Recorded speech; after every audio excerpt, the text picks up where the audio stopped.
Are you nervous? I'm not nervous. So, hi Ralph. Hi. Welcome to Serbia. Thank you.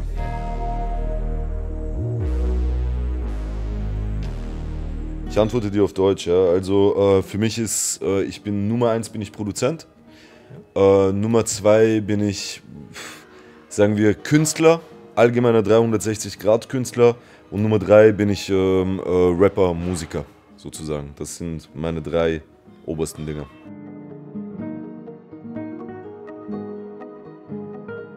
Also ich habe Französisch gerappt bis 2007 und eigentlich war Französisch meine Muttersprache. Das heißt, mir fällt es sehr, sehr leicht auf Französisch zu schreiben. Das Ding ist, irgendwann, wenn du singst und keiner versteht, was du sagst, ist es irgendwie, es deprimiert dich, weil du strengst dich an für Texte und jeder hört und sagt, okay, cool, aber es hat keine Zukunft, weißt du? Und deswegen habe ich dann angefangen auf Deutsch zu schreiben und dann ging es auch gut los.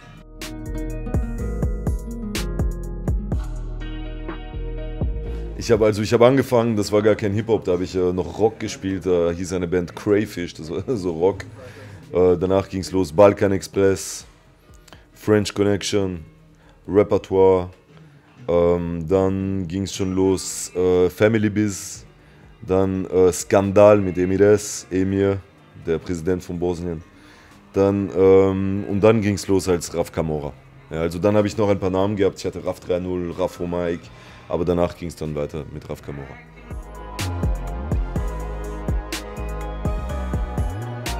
I have a picture here. It's from MySpace. Yeah, crazy.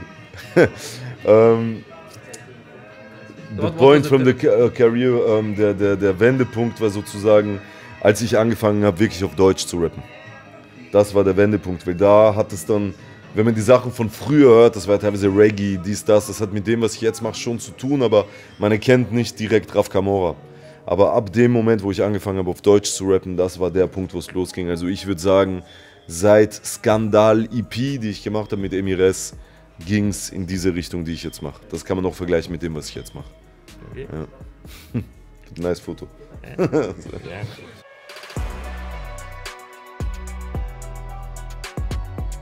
Ich finde, die Lyrics haben sich gar nicht so viel verändert. Also es ist eher vielleicht das Drumherum, die Musik oder die Stimmung. Lyrics waren eigentlich immer dieselbe. Also ich habe nie wirklich Gangster-Rap gemacht, weil ich sehe mich nicht als Gangster. Aber auf jeden Fall Straßenrap, weil das ist das, wo ich herkomme, wovon ich erzählen kann, wovon ich Ahnung habe. Aber da haben sich die Themen eigentlich nicht viel geändert. Manchmal war es mehr Deep, mehr Conscience und manchmal war es mehr bisschen aggressiver oder witziger oder irgendwas. Das war eigentlich der einzige Unterschied. Aber ansonsten war eigentlich schon alles relativ gleich. Sehr emotional bei mir, sehr viele Emotionen. Das ist das Ding.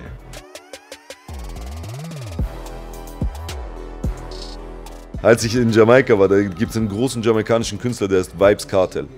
Und der ist im Gefängnis. Und der macht aber noch immer Musik und redet noch immer von Party, Frauen, das. Und wir haben einmal einen Jamaikaner gefragt und gesagt, wie kann er davon reden, wenn er seit Jahren im Gefängnis ist. Und dieser Jamaikaner war der schlauste Mann, den ich jemals getroffen habe.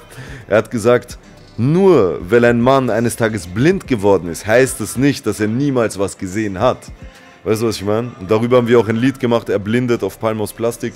Das bedeutet für mich, auch wenn ich in Berlin wohne, das, was ich bin, was ich repräsentiere, was ich bin einfach. Wien ist mein Bezirk, der 15. Bezirk. Wenn du eine Katze ins Hundeland schickst, bleibt es eine Katze. Weißt du, was ich meine? So. Und deswegen, also für mich, das bleibt immer gleich, egal wo ich wohne. Auch wenn ich in Afrika wohne, bleibt das so.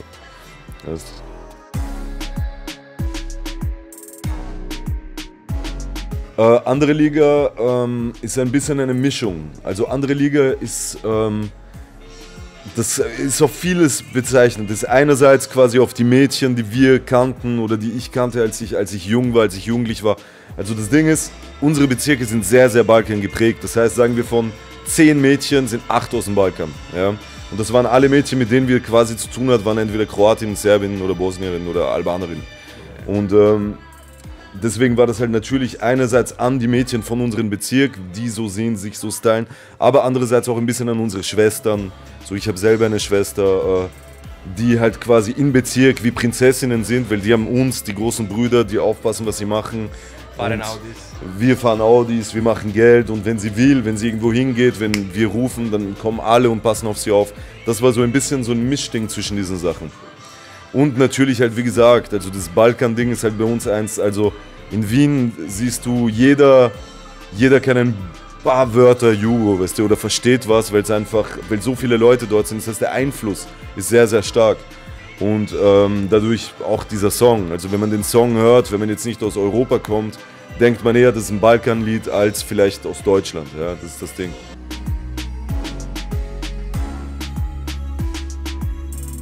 Ah, Raven. Also auf jeden Fall ein Rabe, 100.000%. Ja.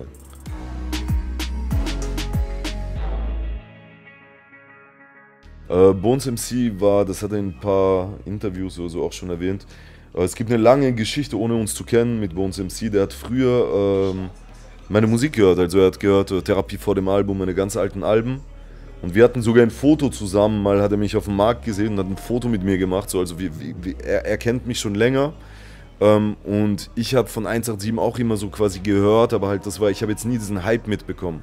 Und über einen befreundeten Künstler, Contra K, ist dann der Kontakt entstanden. Und dann haben wir dieses Lied Geschichte, das war eine Skizze von Bones, die hat er mir geschickt. Und da haben wir uns musikalisch so krass getroffen, dass wir echt gesagt haben, boah, ich habe mir gedacht, ey, ich wollte seit 100 Jahren solche Musik machen, aber ich wusste nicht mit wem, weil niemand kann so Dancehall auf Deutsch machen, ohne dass ich es scheiße finde.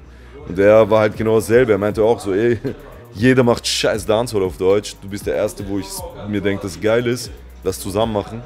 Und so ist halt dann der Rest des Geschichte sozusagen.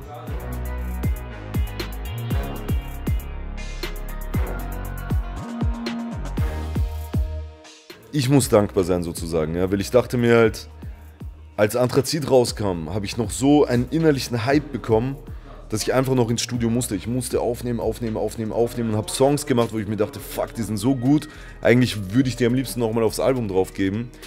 Und dann dachte ich mir, scheiße, ich habe jetzt geile Songs, was mache ich damit? Ja? Und natürlich die Labels und alle sagen, okay, wir machen jetzt Cash, wir machen Winteredition und das und eine Box und bla bla bla. Und ich dachte mir, ganz ehrlich, irgendwie, wir haben so viel gemacht, wir haben so viel rausgebracht und Gott sei Dank geht es uns so gut, dass jetzt mal an der Zeit ist, auch etwas zu machen für die Fans. Abgesehen davon natürlich durch Streaming und YouTube können wir die Produktionskosten zahlen. Das heißt, ich mache kein Minus. Und deswegen dachten wir uns einfach, okay, wir machen das so.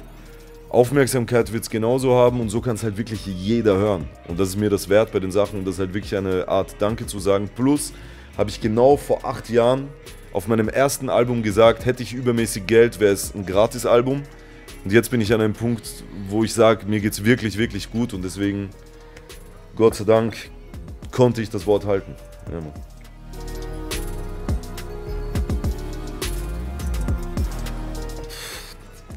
Also, ich habe auch Instagram und natürlich ab und zu sehe ich, so auch bei anderen Liga sehe ich bei YouTube, 4% von den YouTube-Gucker waren aus dem Balkan, aber ich dachte mir, okay, das sind so 5 Leute pro Stadt oder was weiß ich, so ein paar Leute.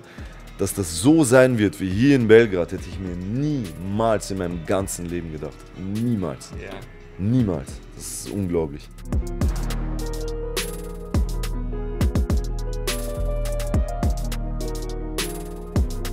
Also wir haben gedreht und der war dort. So, der war über Freunde von Freunden. Ja. Balkan und Wien, das ist sehr connected. Ja, und da ist er halt dann irgendwie war da. Und wir alle, wow, Legende, ist der so, ist Bombe. Ja.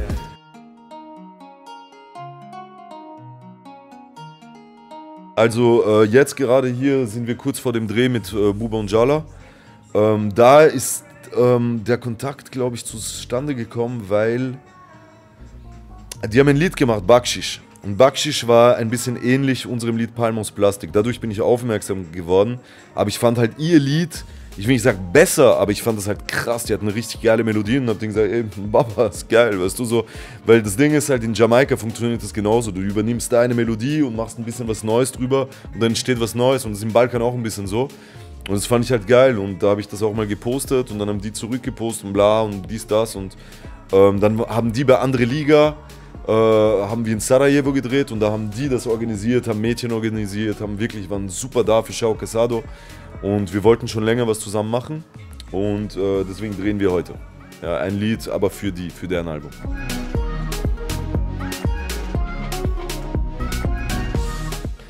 Also ich habe jetzt, wie ich gesehen habe, was hier alles passiert, habe ich Videos die ganze Zeit meinem Manager geschickt und habe gesagt, ey, wir müssen eine Balkantour spielen, unbedingt.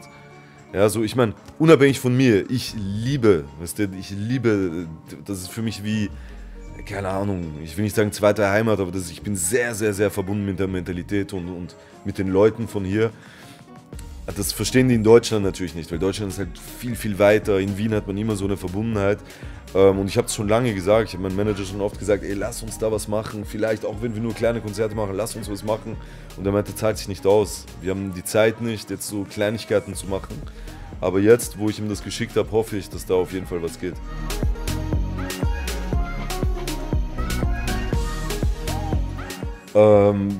Was kann ich sagen? Also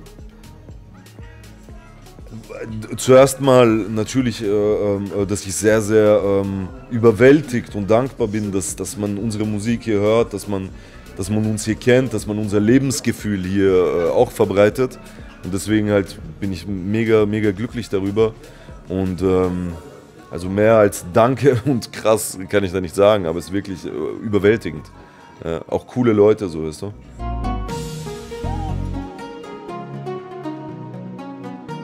Padoyaya, Brate, was soll ich sagen, Bruder? Alles Mögliche, weißt du. Schimpfwörter, weißt du, alles. Aber das, was jeder kennt, weißt du, will ich da nicht wiederholen. Okay. Daju Palja, Chimash Cigara, Bruder, alles Mögliche.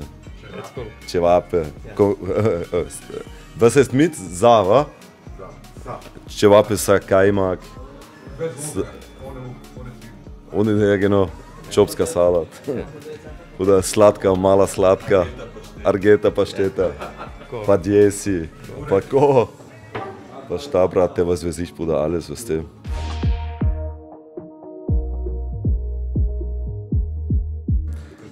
Numero uno Alfa Romeo eigentlich, aber die neuen Alfa Romeo sind nicht so schön, deswegen Audi.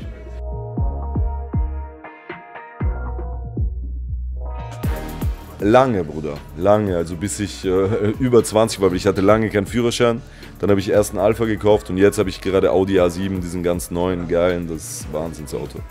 Here I have photo of your Alpha. Ja, genau, ja, der war kaputt, da habe ich einen Unfall gemacht. Yeah. Ja.